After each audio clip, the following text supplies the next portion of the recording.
we'll get back. We're going to do an all-music show at some point, too. I'm a huge music guy. I'm very deep into the industry. Get to talk to some really big-name talents. So I definitely want to do an all-music show at some point. But today we're talking the future of the DC Universe. After Batman v Superman, do we have any faith? Ironically, I'm starting to welcome all our Periscope peeps as well. I actually recognize a few of you guys. Saints Girl 878, I remember you. You were on many times before, chiming in and commenting in. I will do my best to answer you guys online when I see you. But at the same time, we're also doing live radio, talkingalternative.com. So tune into that website, and you'll be able to kind of catch us live as well. Someone actually, during the break, asked, what do I think about Trump? And Sam's reaction, Sam, my trusty engineer, is that he would not make a great comic book character. And then he thought, no, wait, he would make a great comic book character. Or comic book villain. Okay, see now, oh boy, we're throwing politics in. We're either going to get great ratings or we're going to get thrown off the air. I'll keep it to this. I actually would love to do a politics in comics discussion topic, because it is my Twitter feed. If you go at night, especially during the debates, we have a ton of Twitter followers and chime in. And generally speaking, look, it's an art community. The political spectrum tends to lean left when it comes to politics and talking politics. My take on Trump is I'm much more nervous about Ted Cruz. I think Donald Trump would not be the end of civilization, as everyone says. Sandra212 just asked, what's your show? Show is Secrets of the Sire. We are on talkingalternative.com, so you can literally just go to that website and you'll be able to listen to us. And you can listen to us every Friday, 11 a.m. Eastern. You can chime in.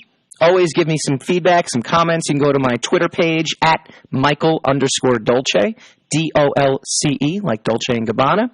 You can also check us out on Facebook.com/Secrets of the Sire. We're on YouNow, Michael_Dolce, and we are on Periscope, Michael_Dolce. So welcome to our Periscope peeps. Boy, some people have the user handles, and I just can't pronounce them. And I'm not even going to try. I mean, there's not even a way we're going to even go into that, because that will just be butchering otherwise. I want to give a shout-out to my boy, Buddy Scalera of Comic Book School. He's got a terrific, fantastic book for artists. It's called Comic Artists Essential Photo Reference. I've actually used it before. I'm a working artist, and we definitely want to give a shout-out to Buddy. His book, Comic Artists Essential Photo Reference, is back in print, so you can look up Buddy Scalera, Buddy Scalera. But we're talking DC Universe. We are talking the future of the movie DC Universe. And again, the backstory was I was prepping and priming this show to just kind of dive into the movies we're dying to see. And my eyes just couldn't help but focus on Suicide Squad coming up in August and wondering, how are they going to mess that one up? And it's not fair, because I liked Batman v Superman. I thought the initial movie that they wanted to make was a great movie. The challenge of whether or not Batman can exist in a world where a guy can leap over tall buildings and you can believe a man can fly. I think that's a great proportional response. An older Bruce Wayne, too, which makes it even, have a little more cost toward it. It obviously was based off of the Dark Knight Returns, the infamous Frank Miller graphic novel in the 1980s. If they had just made that movie, I think we would be having an altogether different discussion. We would be sitting here saying, is Suicide Squad going to be as good as Batman v Superman? Is it going to be good as Dark Knight Returns, which is essentially what it was supposed to be? Not, how can DC screw this up? And we have Sandra H2121. See, the user handles, boy. All superhero movies don't have to be the same gimmick. And that leads actually great into what Sam was also bringing up to me when we were talking pre-show. The way Civil War is being marketed, it's, heroes against each other. And that is very similar to Batman v Superman. Now, here's the funny part, Sam. Two things. One, and we've talked about this off air, but I'm sure some of our listeners already know this, some of our viewers already know this. This is based on a 2008 or 2007 Marvel series. So the basis for it is in the books, and it's Iron Man versus Captain America. And we're going to tie politics back into it in a second, which is also a great point. But it has the foundation for it being there. The second thing is Batman v Superman was originally supposed to open up the exact same weekend as Civil War. And DC said, whoa, wait a minute, we're going to get crushed. Good for you guys. You knew. You wouldn't get crushed, but I would say that you would definitely get split. And not only would you get split, but you would be compared to Civil War. And based on the reaction we've seen now, I can only imagine Civil War getting a huge second-week bump based on the negative reaction to Superman Batman. Because you're splitting your audience already if you open up in the same weekend. And then, once you split your audience, you have half the people that, okay, you're going to have people like me. I'm wearing a Batman shirt, if you're checking me out on Periscope. However, I'm actually a Marvel guy. Batman just happens to be my favorite DC character. It also happened to be the shirt that was at the top of the laundry pile, and when I was coming in today, so it was a quick decision. You have your Marvel guys that are going to go see your Marvel movie. That would be me. I would choose Marvel Civil War over Batman v Superman. Well, maybe, actually. Most likely. Most likely I would choose that, although Batman v Superman looked really, really cool, so I like that. So you have that one area there. You have the Marvel people going for the Marvel people. But once the Marvel people found out that Batman v Superman was not living up to expectations, again, we're not going to use the word debacle, we're not going to use the word crappy, we're not going to use the word thing like that. We're going to go with it was not as good. You'd have those people kind of wavering whether to see it. So DC did the smart thing, and they did a hugely smart thing to say, you know what, let's pick a weekend. It's Easter weekend. Easter happened to be way early this year. Kids are off from school. We can really push this thing. So, Sam, to answer your question, which is actually a great question, DC kind of snuck that one in. The Marvel Civil War title was always going to be, Captain America versus Iron Man, and we're going to get to the politics of it, kind of tying into one of our Periscope peeps who chimed in as well. But first, we're going to go to the phone lines. Sergio, line one. Hey, Mike, how you doing? I'm doing good, Sergio. For all those who don't know, Sergio is one of the wonderful talking heads behind the Bad Coyote Funky podcast, which we've done some joint shows. We've had Sergio on. I've been on their podcast as well, and we're going to be doing some stuff in the coming weeks as well. So what's going on, man? That's right. Just listening to your show, enjoying the talk about the future of DC cinematic universe, and it's pretty interesting the direction they're taking. I would like if I don't know. I think they need somebody else at the helm here. Now, Batman vs Superman wasn't as bad as some of us thought it was going to be. It was actually pretty enjoyable, but at the same time, they kind of shoehorned some things in there that a lot of us really didn't care for, like the whole Jesse Eisenberg crazy character. I defend Jesse Eisenberg. I liked his performance, but I agree with you. Go ahead. Really? Oh wow! Like you're like one of two people I know that actually yes. liked it. Sam gave a thumbs up. Sam gave a thumbs up as well too. Yeah, I know. Unfortunately, what does he know? I had that discussion with a viewer of the Bad Coyote Funky podcast saying, well, their point of view is, well, maybe you didn't understand what they were doing. The movie tone is so serious that they needed some levity in the movie. And I was saying, I don't think so.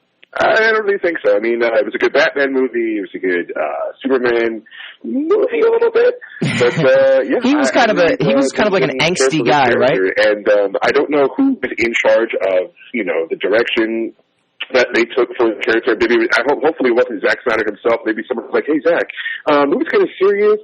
Let's lighten it up a little bit. Make Jesse Eisenberg kind of weird. Also, we're kind of scared of the runtime of your movie, so we're going to cut it down. Yeah, is that okay? All right, we're just going to do that. We're the studio. Yeah, I don't know who's in charge, but it's and also the point you made earlier about how the DC universe is kind of trying to rush to catch up to the Marvel's success. Yep. I mean, I don't know who's in charge over there because as fans, none of us want that. None of us want DC to rush. I would have loved if they had, the Aquaman movie, Cyborg movie, the Flash movie, and all of that leading up to a Dawn of Justice movie. Even this new Ben Affleck Batman, which was amazing. I mean, yes. He was the best Batman like we've seen on the big screen in a long time. Now let me ask you a question though. Do you think he's the best Batman we've seen or the best Bruce Wayne we've seen? Because I would say he was the best Bruce Wayne we've seen.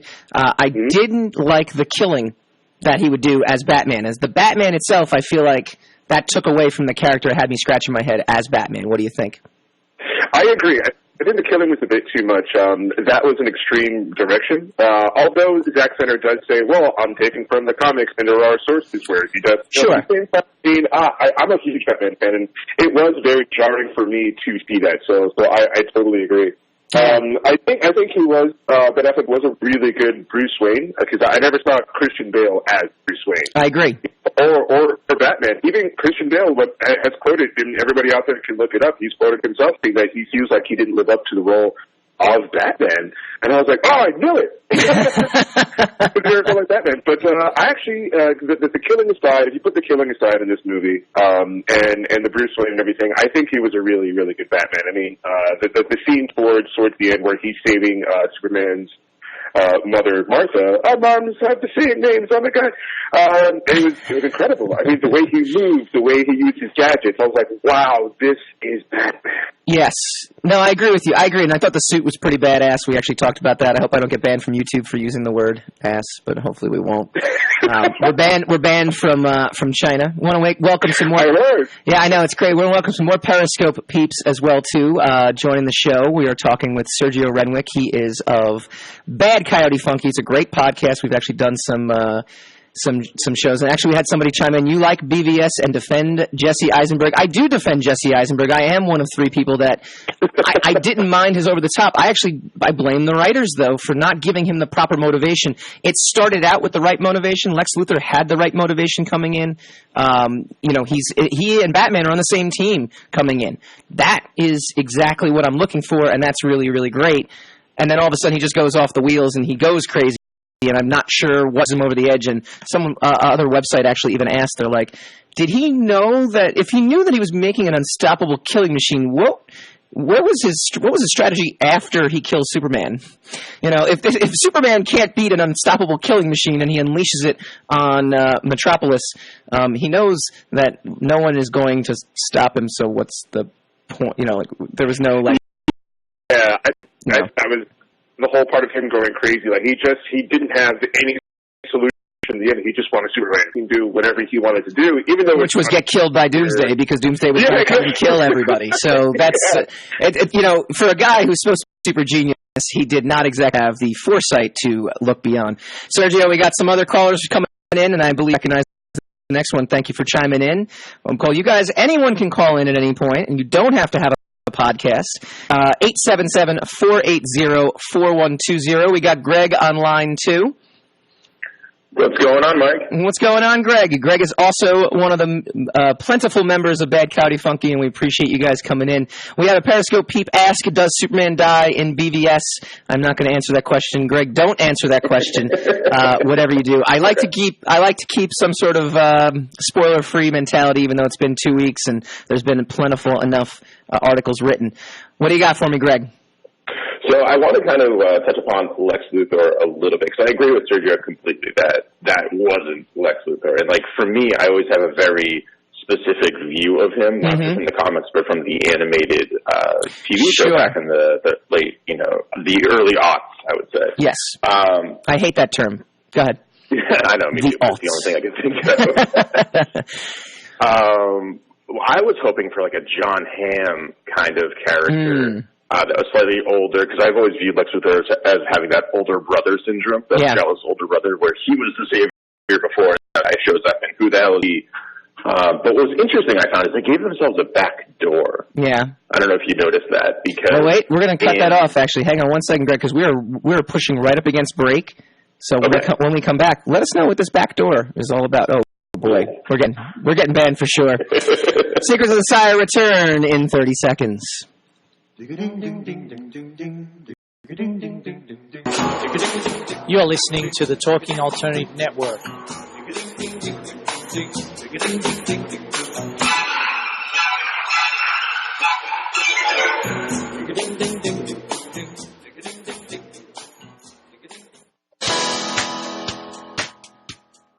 Hi, this is Rob Kay. And I'm Callie Alpert. Are you looking for a show where people talk about real stuff like life, love, the pursuit of being yourself? Well, then you have come to the right place, because the Rob and Callie Show is doing just that. For the last 10 years, Rob and I have been having our own version of Sunday morning therapy sessions on the phone, and now we're bringing it to the radio. So tune in and call in live Wednesdays 8 to 8:30 on talkradio.nyc. And that's Eastern Standard Time, so